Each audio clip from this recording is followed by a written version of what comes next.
Welcome to the Shema Podcast, the podcast for the perplexed, where Torah insights, intertwined through personal stories, as well as interviews with leading Torah scholars, demonstrate the empowering qualities of Torah and mitzvot.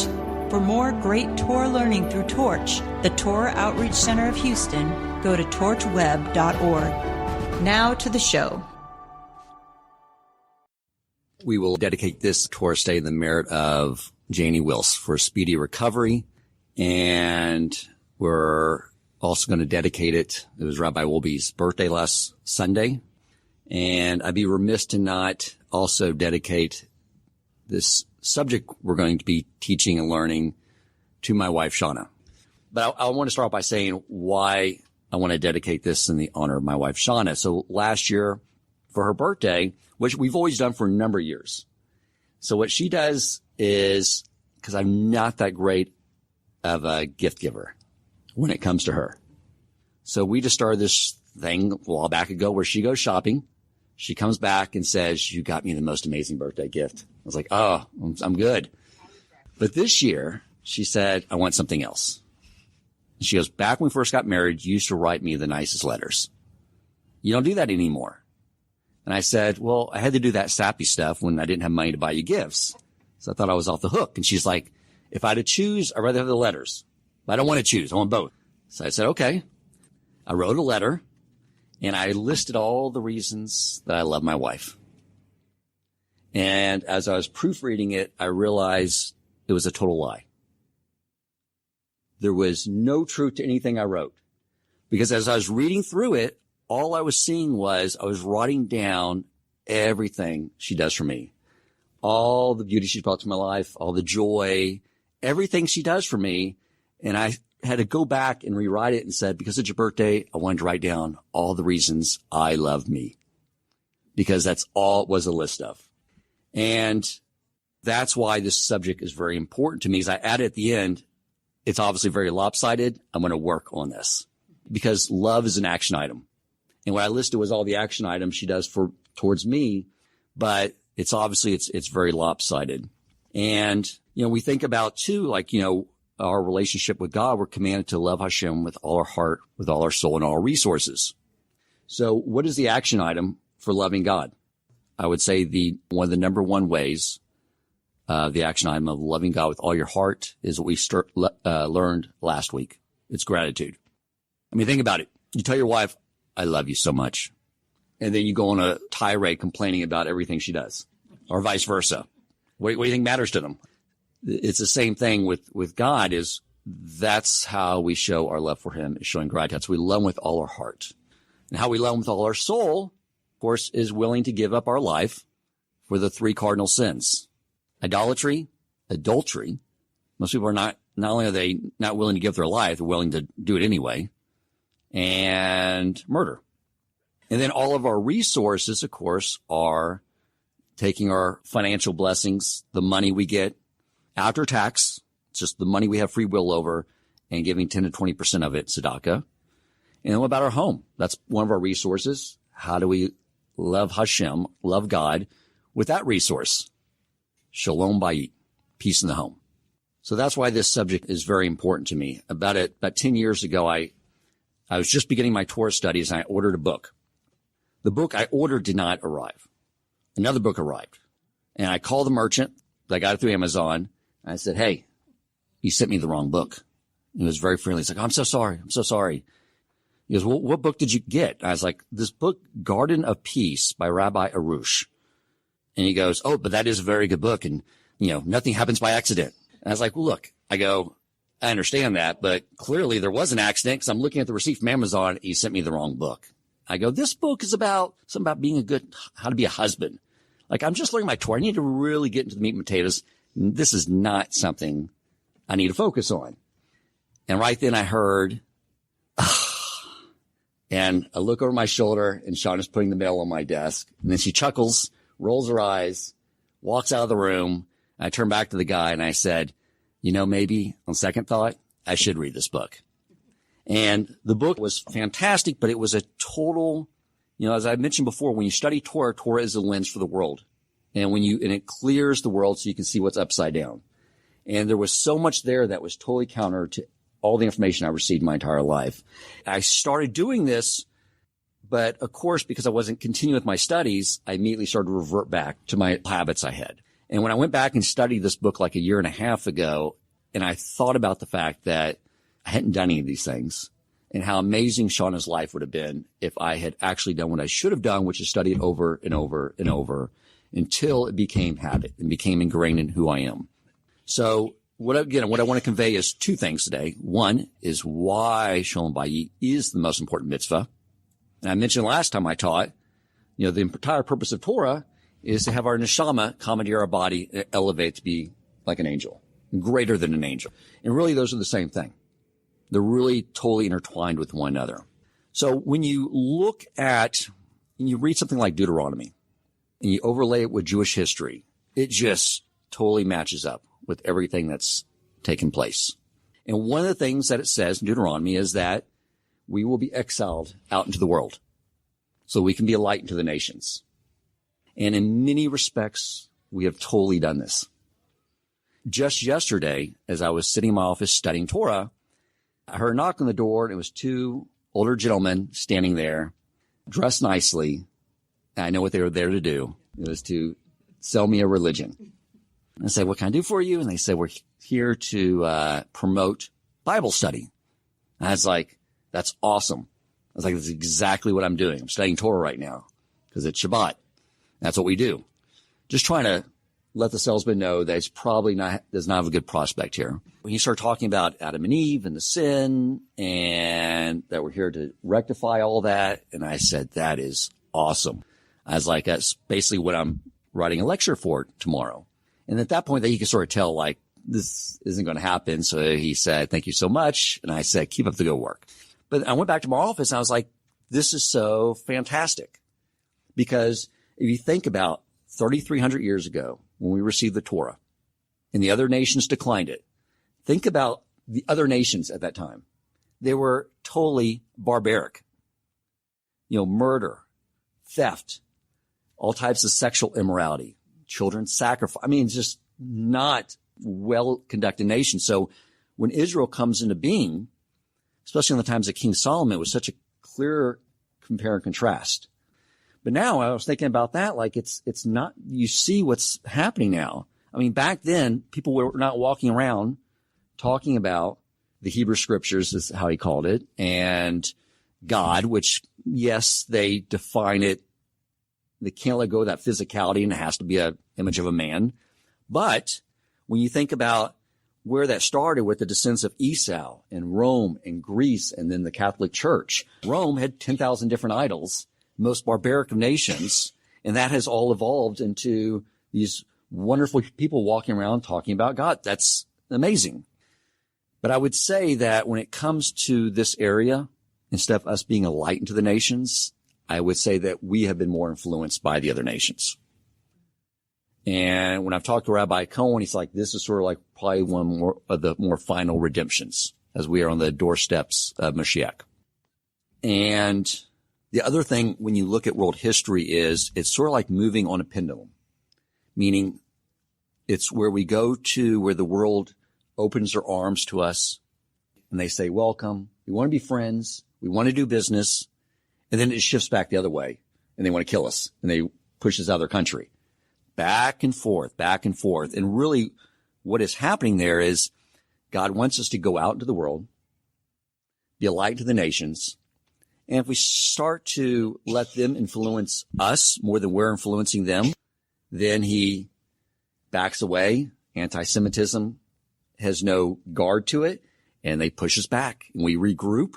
We focus back on our Torah, and strengthen ourselves again. And then he opens the window again and lets us go back out to see how we do.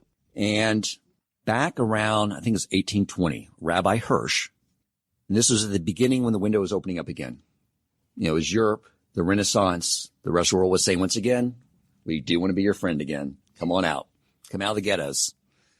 And so all the rabbis knew, like, okay, here we go again. And Rabbi Hirsch was one of the most prominent rabbis at the time.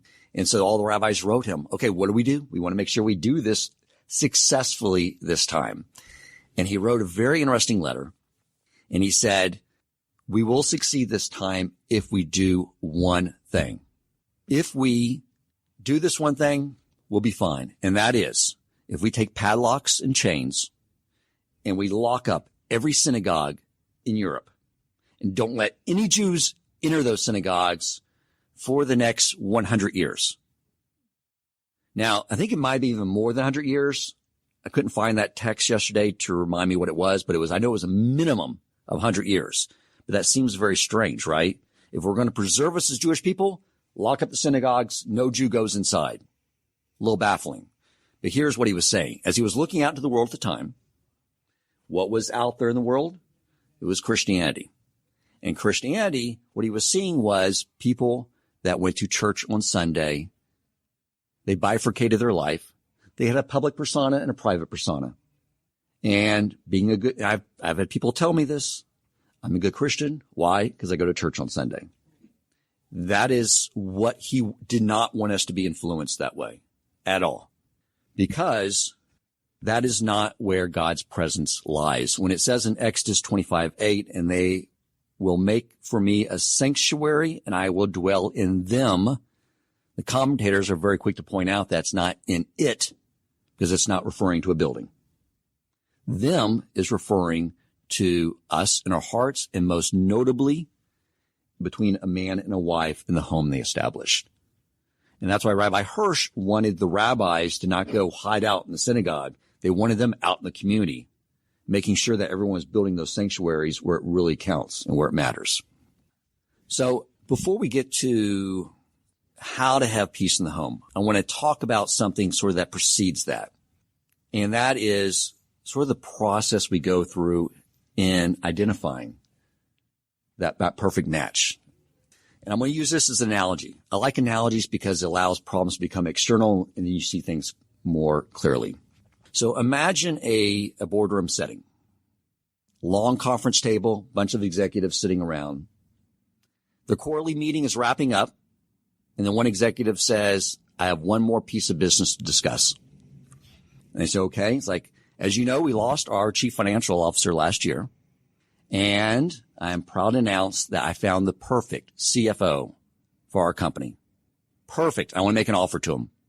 And everyone around the boardroom table is like, oh, that's great. Tell us, what you learned about this person.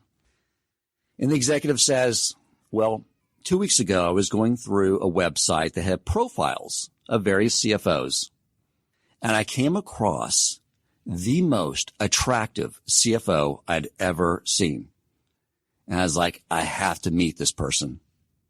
So I reached out to them and I said, let's set up an interview. And the person said, okay. So we met at this bar that I really enjoy having my libations at. And we had the most wonderful time. We were laughing the entire time. We had the best time. Couldn't remember most of it because, we got a little drunk over time, but it was amazing. I knew right then just like, oh, this is going to be the perfect chief financial officer. I just could feel it. But I know it's our protocol to have at least 3 interviews, so I set up a second interview. This time we went to see this movie, that new suspense movie out. It was fantastic, by the way. You should all see it. And we both had the most amazing time. And afterwards, we could not stop talking about this movie. And we actually both really liked the same type of movies. And we loved the same actors. And it was amazing. And I knew right then and there, like, this is it. This is the perfect chief financial officer. But I wanted to keep the third interview. So the next time we went out and we went to this really nice Italian restaurant, we both love Italian food. And we both had the most amazing time. And we started talking. And this person likes the same sports teams as me. And it was so great. I could not get along. And afterwards, I was like, this is it. And I'm telling you guys, I cannot stop thinking about this chief financial officer. I mean, I just get giddy and so emotional, and I just get butterflies in my stomach whenever I think about them. And that's why I want to make an offer to this chief financial officer at 20% above market price, equity fully vested. What do you say? The executives would be sitting around the room like, are you out of your mind? And then it's like, no, let me explain how you're not making an offer to that person. Let me explain how this process is going to work. Okay. You're going to look at a resume. You're going to find out what their skill set is, with their educational background, their work experience. You're going to verify those facts before you do anything. And then you're going to set up an interview. And guess what? It's not going to be in a bar. You're going to do it here in the office, and you're going to share with them our mission, our values, what the role is. You're going to ask them questions pertaining to whether or not they will fit in with our organization. And if that goes well, then you will introduce them to the other people they will be interacting with. And after you've done all those things, then come back and we'll discuss it. Now reverse that whole story. Rewind it all the way back. The executive says, I have one more piece of business to discuss. Everyone says, what is that? And the executive says, well, as you know, we're all close friends. I got a divorce last year. I'm here to tell you that I met the perfect woman for me. It's like, oh, how did you meet her? It's like, well, I was looking at this dating website, and she was the most attractive, beautiful woman I've ever seen. I had to meet her. So we went to a bar, and we had the drinks, and we had the laughs, and we went to the movie, and we had laughs, and it was so much fun. And then we had dinner together, and it was so much fun. We liked the same actors, and I can't stop thinking about her. My heart goes pitter-patter. I know she's the one. What's the reaction then? Oh, it's like right out of a romance novel. I knew there was such thing as love at first sight. This is totally it. Right? And there might be the skeptic in the room, the guy that says, hold on now. Hold on. Marriage is it's a big deal. Don't act too fast. And he's like, can we see a picture of that profile? He shows him the picture and he's like, oh, wow, she is hot. Okay. She likes to drink and she likes sports and she's this hot. You got to put a ring on that finger right away. You see how upside down our world is, because I didn't really get this until any of you here when Rabbi Ari was talking about, we sort of got him sidetracked and we were talking about the process that they use in the Torah observant community. The way I described the way we would vet a CFO or an employee is the way they go about it. And they know too, they don't touch until they get married. Why? Because they know that passions and emotions, those are temporary. And they're looking for a long-term partner that's going to create children and grandchildren and future generations. So they know I'm not going to get all my emotions involved when I'm trying to vet them. So like when Rabbi Yokov was telling me that when he was dating or vetting Chaya, they went for long walks and they all had questions in advance. What's your mission? What are your values? How many children? Those things. That's what they were vetting. And when I got home that day and I was talking to Elsie said, she was sitting at the counter in the kitchen. She said, how was class? I said, we got the rabbi really off track. It was very cool. This is interesting. I told her everything he told us. And I said, it's pretty strange. Her look was confusion. And she looked back at me and she said, wait, I don't understand. She goes, is that not the way all grown-ups do it? And I was like, no. I was like, I never heard of it that way. She's like, but that just makes logical sense. She goes, wait, how did you do it? I was like, I went to a bar and saw someone that was a good-looking woman. And I said, hey, my name's Dan. Can I buy you a drink? It's like, that's what you do? It's like, yeah, I sort of learned over time that sober women thought I was obnoxious and drunk women thought I was sort of charming. So I was going for the drinks. She goes, no offense, Dad, but that's sort of stupid. You realize how lucky you are to meet Mom? She goes, no offense, but I think I want to do things Rabbi Wolbe's way because that seems to make a lot more sense. And I was like, it does. It really does. So if you were looking at it from the outside in, you'd be like, this makes total sense. But I was thinking when I was in New York last time, I was in our company elevator. It's an older building. So it's sort of cramped in a smaller elevator. And I was bunched up next to this 20-something hipster guy. And he had his phone out. It was that app Tinder, if you ever heard of this. So it was he was looking at profile pictures of women and he would scroll, scroll, scroll. Ooh. And he hit button. I guess it hits out some thing saying, it's not even a dating app from what I understand. It's more like a hookup app. And he would scroll, scroll. And I got off the elevator and asked my colleagues, I was like, was that what he was looking at, that Tinder app I've read about? He's like, yeah. He goes, the guy's total cheeseball. However, he goes, the guy's brilliant. That's his tech company across the hall. He is uber successful at a very young age, very smart. And I was thinking okay, if I were to get a bunch of Manhattanites, very well educated, smart, successful in business, they know how to run a business. They look at processes, which gets certain outcomes versus other outcomes, and say, hey, I have another way for you guys to go about your social interactions with people of the opposite sex. And I show them, here's your process. The outcome is STDs, unwanted pregnancies, and, who knows what else. So that's one possible outcome. The other is this business model. I wouldn't say it came from the Jewish community because it'd be religious, and then they would immediately have a bias against it. But it's like, just here's a business model. And I present it. They would, I know, mock me. The response would probably be like, what are you, a time traveler from 1700? This is stupid. And why is that? Here's why I think that is. Because we've seen a lot of irrational behavior, even among the Jewish people over history, around this very matter. If you remember back when Bilam brought in the Midianite women, what did they have to do before they fornicated with the Midianite women? They had to pray to the idol Baal Peor. I may not be pronouncing that right. English translations, P-E-O-R, Peor. So what do they do in the house of worship of Baal Peor is, if you're not familiar with the religious service, they would stand in front of the idol. Then they would drop their pants and poop. Now, that house of idolatry does not exist anymore. My theory is that they realized it was just not economical to maintain a janitorial staff. But so why would people do that? Jews who experienced the Exodus and all those things. Why would they do such a thing? And the reason is because it allowed them to rationalize the act they wanted to do. And that is what led most of the nations to not accept Torah as well. So I want to talk about a little about the construct of men and women, our differences, but how we really should not look at them as differences. When you look at the creation of Adam, what the commentaries say is that Adam was originally, Adam and Eve were one physical entity, one soul. And then he separated them. And while their bodies were separated and their neshamas to some degree were separated, what we have to understand is that in the heavenly realm, those neshamas are very much connected. Matter of fact, there's a text here I wanted to read from Rabbi Nachman, where he quotes from the Zohar. It says, in the Zohar, the soul is said to tower so high above the body that the body is called a shu, relative to the soul. On the lowest extremity of the soul only the lowest extremity of the soul fits into the body.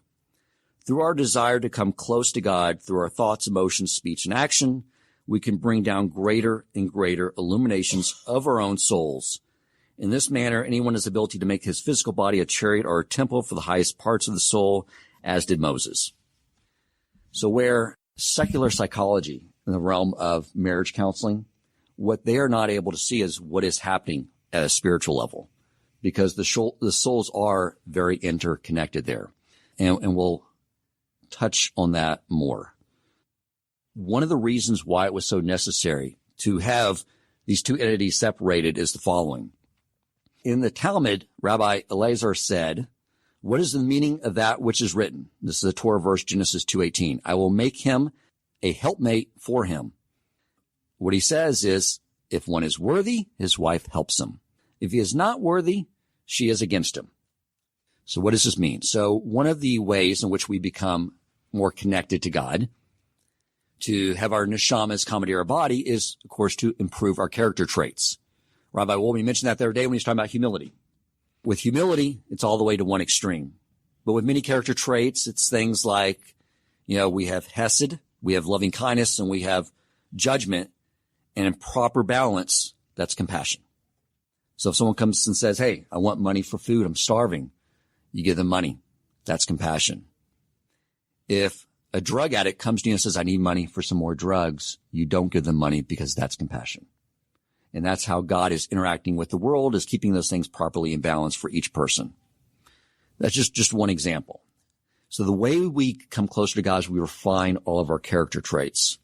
The challenge with that is our Yetzer Hara, our evil inclination, does not want us to do this. Like the other day, I was thinking about the character trait of patience. And I was trying to review in my head how I've been doing in this matter of patience. And before I knew it, my thoughts were thinking about another person who was impatient. And I was like, how did my thoughts get here? And I know how they got there. My Yetzer Hara, just like, no, look out there. You're fine. Look out there. Don't look inside, because if we were able to actually clearly see where we were off kilter, then we would put him out of a job, basically. We would be able to complete our mission. So that's its task, is to do that. And part of those character traits is our relationship with God, either a relationship with fellow man or a relationship with God. So there's a concept in Torah, which you probably have heard of before, called that the Baal Shem Tov spoke about, called the mirror effect. Now, he only brings people into our life that we can learn from, and also will act as a mirror. Right? It's like all of you are in my life for a precise reason, to learn from all your positive qualities. However, sometimes you may see someone that is experiencing a negative quality, and it's not that you just notice it. It irritates you. And what that is God creating a mirror for you to look and see what character trait you really need to work on. Because then when you can see, again, when the problem becomes external, we can see it clearly. When it's internal, the Yetzer Hara can cloud our mind around it. So one of the reasons we have a spouse is for this very reason.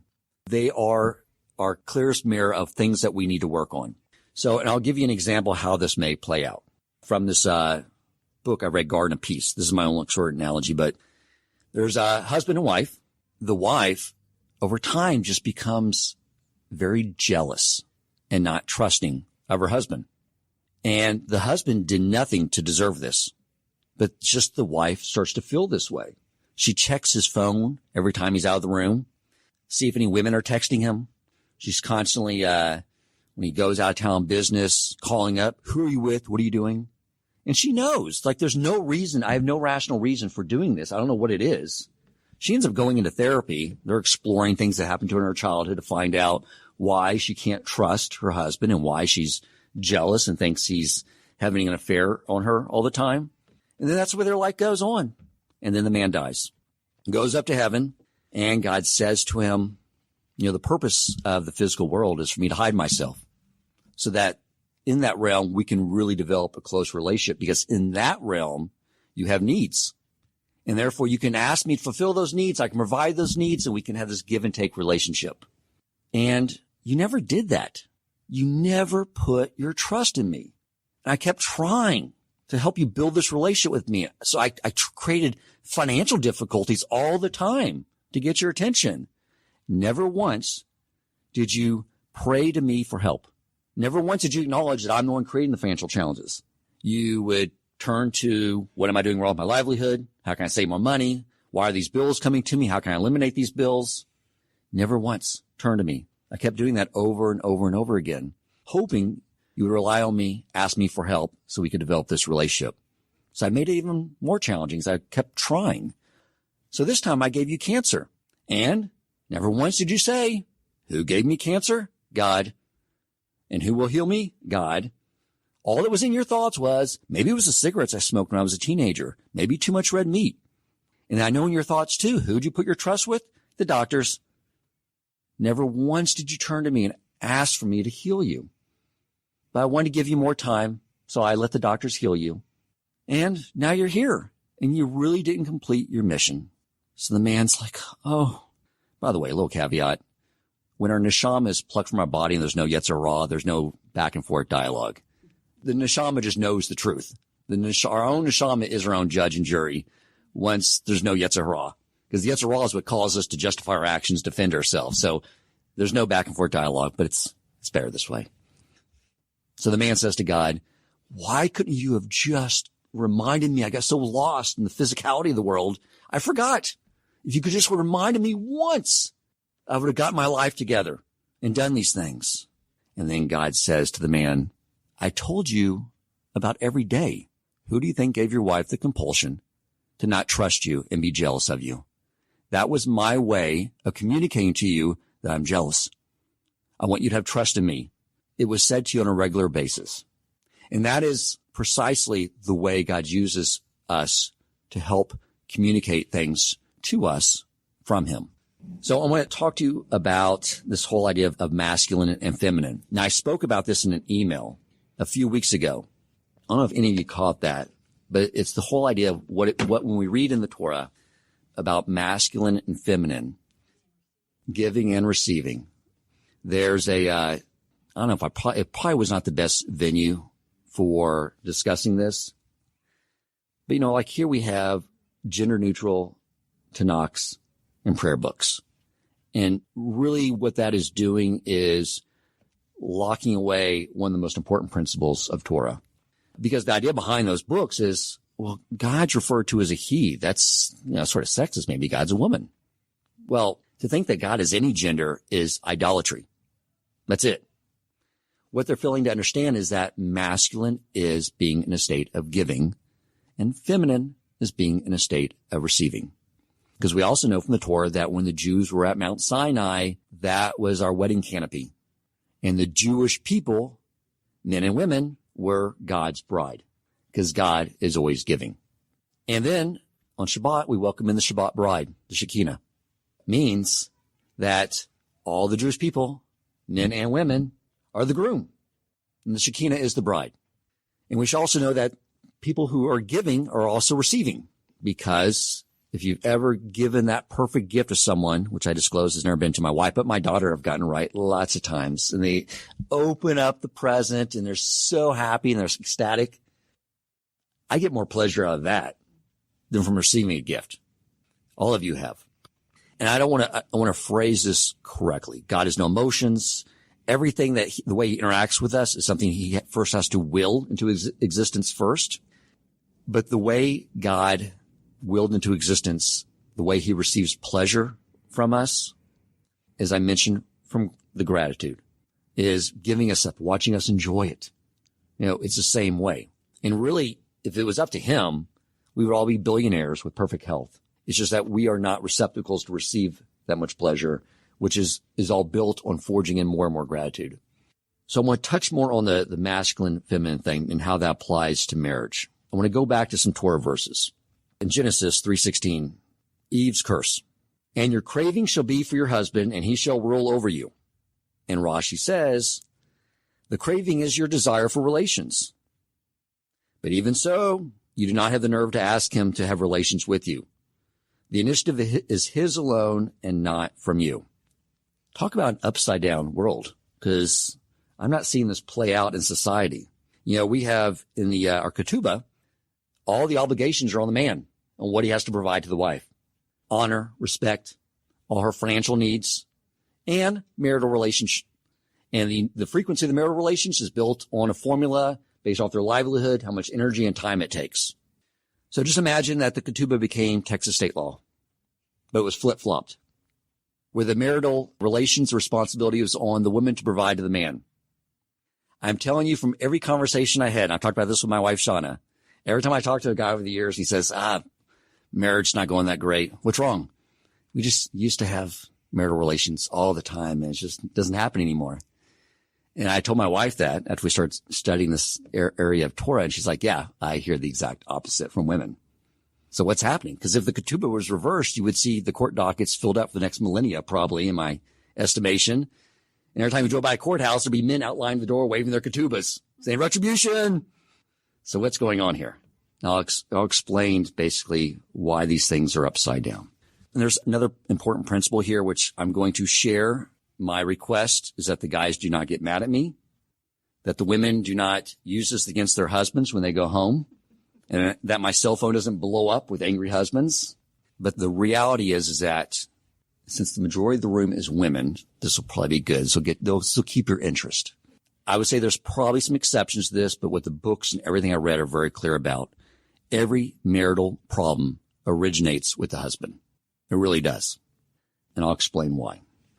When a man prays to God for blessings, for himself, for his family, for the Jewish people, is he in the feminine state or the masculine state? Feminine. He's receiving. When the husband gives to the wife, and what is a husband supposed to give to a wife? Honor, respect, making her know she's in his heart first place. Then he is giving, and now he is masculine. When the wife takes care of the children, she is in a state of giving. She is masculine, and her children, both male and female, are feminine. That is the way the masculine and feminine work in the spiritual realm. But what's interesting is that there's many sources in Torah where you hear the phrase male sons. Like in Exodus 13:13, it says, redeem every firstborn male among your sons. You know, in the written Torah, there's no extra words. So why would it not just say redeem every firstborn son? And when I went into, if you're not familiar with Safaria.org, it's basically they've really getting like all the Torahs on there online now. And I just searched for male sons. And it was like lots of places. Like it showed up in the Talmud in several sources. What does that mean? Male sons. And what that means is that a male is not a man until he marries, because within the venue of marriage that he can now give to a wife and move into a state of masculinity. So the reason why the world has become upside down and everything is holding true, it's just that when men are lusting after their wife, they are moving into the feminine state, and everything, the curse against Eve, follows through perfectly. And the woman moves into a masculine state because he controls who's in what direction. Now, the woman has no, again, Torah mandate for that. And plus, her neshama is confused because she wanted to marry someone who's masculine. And he's operating and acting very feminine, which is where we've also become, I'll tell you, the reason we're upside down here is because, of course, society teaches us something totally different. Like when I was a kid, growing up as an adolescent, the one show I would stop playing outside during the summer to go watch was Happy Days. And who I think was the coolest character, of course, was Fonzie. What made him cool? You know, barely had to do anything. The bad guys, you know, the bullies would run off. And he would just snap his finger and all the young ladies would drape their arms around him. He was so cool. Then you had James Bond. Same thing. Always looking dapper, never breaking a sweat, getting all the bad guys. Always at the end of the movie, he beds the beautiful woman. Rabbi Wolbe was talking last week about the reason there's a TV in the house is because you're either part of those doing the brainwashing or being brainwashed. When the TV first came out, I've read like debates, like why they don't want that. We don't understand how subtle this messaging is. And it's totally counter to Torah. And so that is to me what was my idea of being a man. And so in my 20s, sort of how I lived. Again, I always initiated a relationship with, can I buy you a drink? Then I got the number. Then we went out. And usually by the third date, when the conversation started coming up about like, what are we doing this Friday? It's like, what do you mean? What are we doing? It's boys' night. It's like, well, let's make plans. And then I'd always get to like, this is getting way too complicated. And I'd end it. You know, it's sort of like 3 dates, 4 dates maybe. And that'd be it. And so our Fonzie, James Bond, and the way I was acting in my 20s, were we acting in the masculine state or the feminine state? We were operating very feminine. We were just wanting to receive and take. But we are taught, when I said that the rest of the world is sort of influencing us versus us influencing the world, this is an area where I think we become very influenced because it's totally the opposite. And when you look at the man and the woman too, the Yetzer Hara with the woman is strongest with her desire to have honor. It's strongest with the man for lust. So let's address the man. Why did God have to do that? Well, because 99.99% of the world population was not going to be Torah observant men, and he needed everyone to fulfill the mitzvah of procreation. So one of the things that happens in marriage is we repair each other, because we come to marriage, and what makes the woman whole is by us simply giving her honor and respect and making her first place. And the man starts to elevate that lust, but only Moses and his wife Zipporah were the only people where God said, they both elevated so far beyond the physicality that they totally separated from each other in a physical way. And that's what Miriam was rebuked with by Hashem by giving leprosy, because she made a comment about that. So that's not the way for us common folks, but the wife allows that to happen in a sanctified way.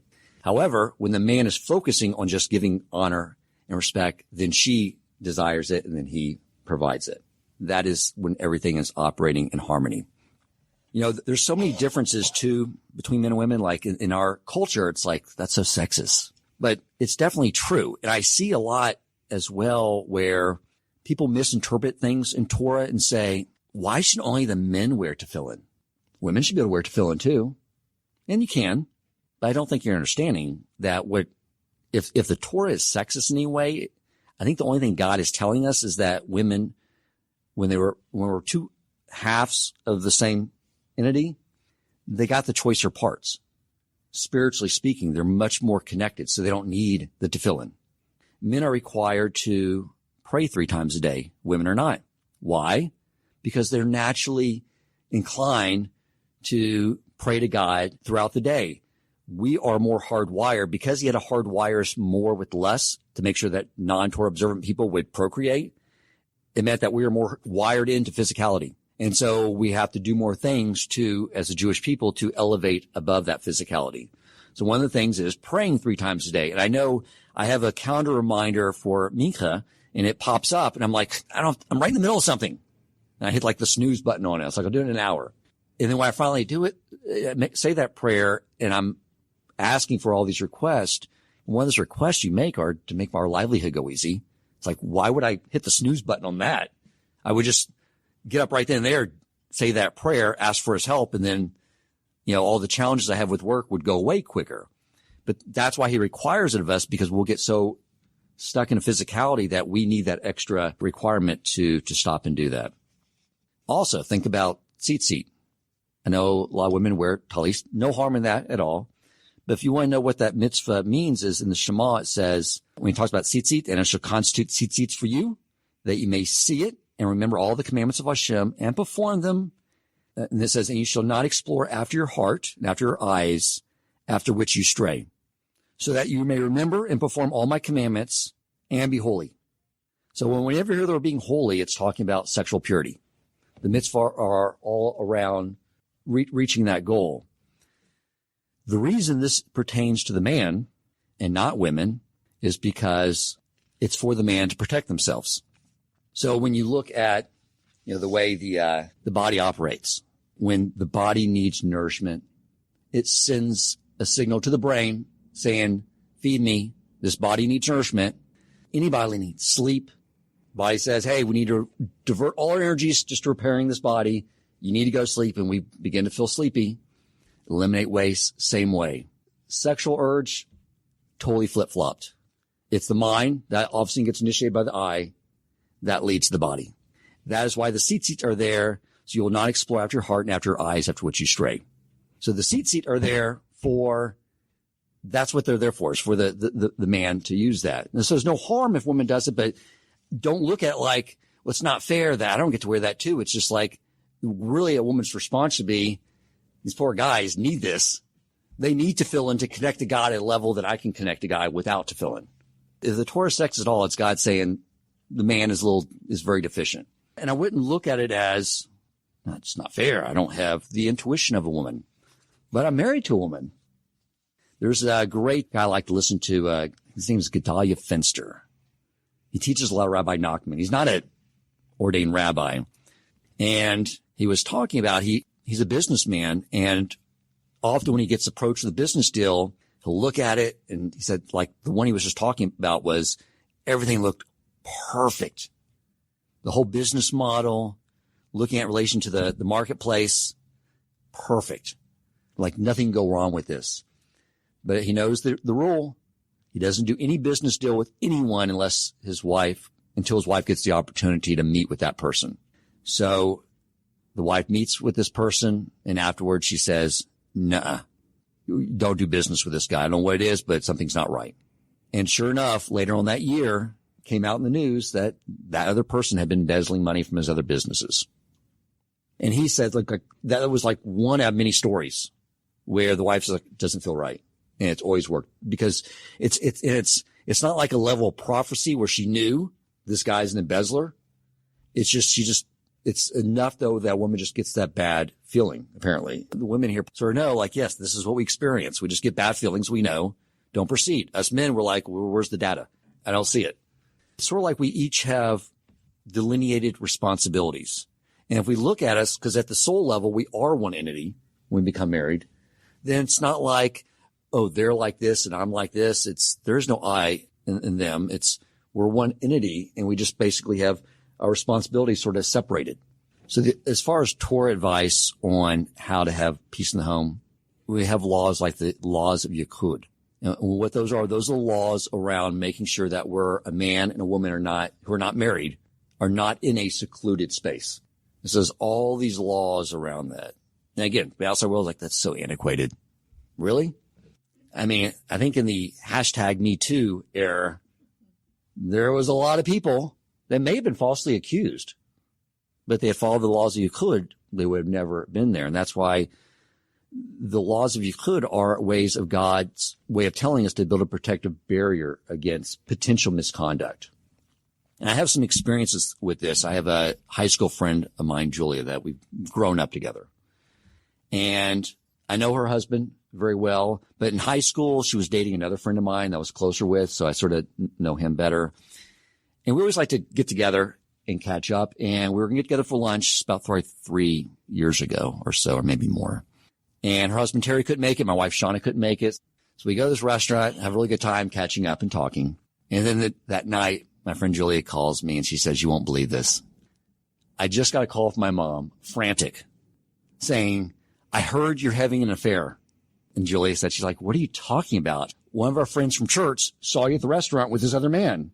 And then Julia said, no, that's Danny from high school. And she's like, oh, Danny? Oh, I'll set her straight. Tell Danny I said hi. Julia said, like, it was so funny. I was like, yeah, but you know, the moral of the story is that if Terry and Shauna can't make it, we shouldn't go, because it's still, you don't know how that's going to be perceived. And then last year I had this dinner with a guy that's with one of our new strategic partners. And he was talking to me. He was telling me about the pains of his divorce. It was brutal. I mean, just financially just wrecks you. And the pain on the children. And he told me, he said, and I tried everything. And he's basically almost calling himself a saint. I did everything to make this marriage work. My wife was just evil and bitter and a horrible person. I can't tell you the lengths I went to make my marriage right and make it work. And I said, well, you know, I don't think I've had to ask what he did. He was willing to tell me all that he did to make the marriage work. What he did was this. There was a woman he worked with who was also having marital problems. So he would get together with her and they would share advice on how they could help each other out with their spousal problems. And then he would go home to his wife and say, you know, I was talking to so-and-so, this other woman, and these are the things that you could be doing better as my wife. If you could just fix these things, then we will be fine. I tried so hard. I tried to do that.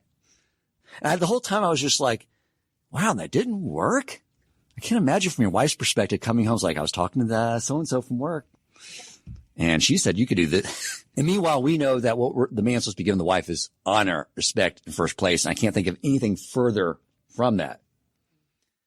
And so I asked him, I had to, I said, so, whatever happened to the other woman, your friend? He's like, her marriage didn't work out either. They got a divorce, but we're together now. Exactly. I was like, woo, what a plot switch. I didn't see that one coming.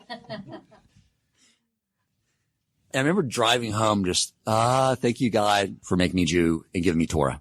For giving me Torah, because I probably would have done something that stupid, not knowing how this works. And then, if you're not familiar with the laws of Nida, it says that period of separation, two weeks out of the year, which again, when I first heard that, I was like, it's almost like demeaning to the wives. Like, oh, it's that time of the month. So, I don't want to touch you. You have cooties. That's sort of how I interpret it. It was like, it's so primitive, but it's not that. It's actually when I was Googling it, interestingly enough, I don't know if some of you remember, Dr. Westheimer.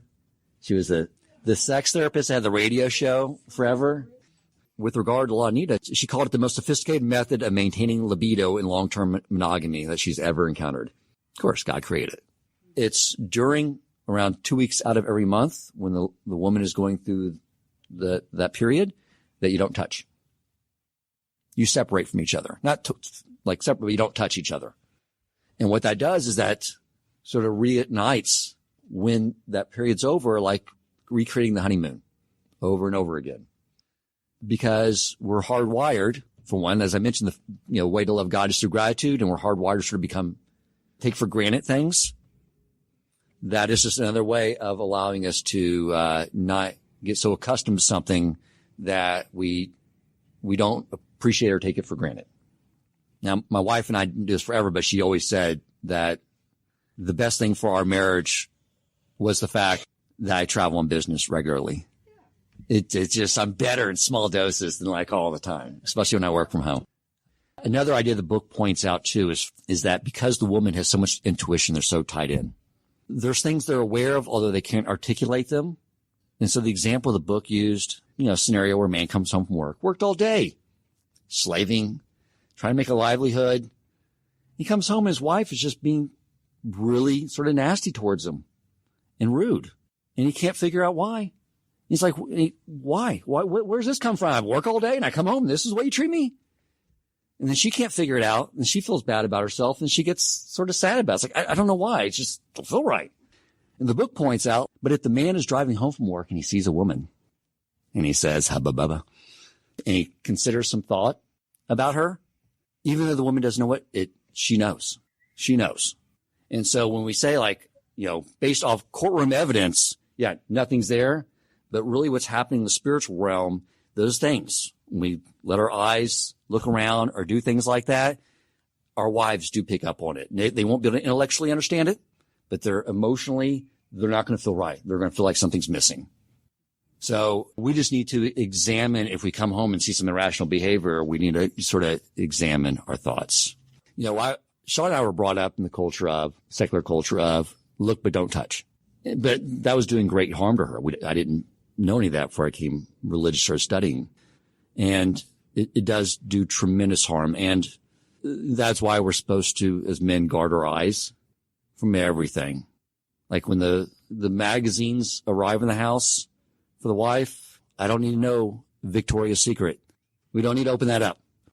Many of you remember our friend Robert Lipstadt, the man in the wheelchair. Some of you may have come in past that time. I think he passed. I think it was last October was his third yard site was this last October. But anyway, Robert Lipstadt became a good friend of mine. And the way I met him is he came to services at TBT much longer ago. And then he was staying at a Medicaid facility here. Now, his background was he was a successful lawyer. His hobbies were running and nutrition. And then a year later, Hashem, whatever reason, wanted him to be in a wheelchair with Parkinson's.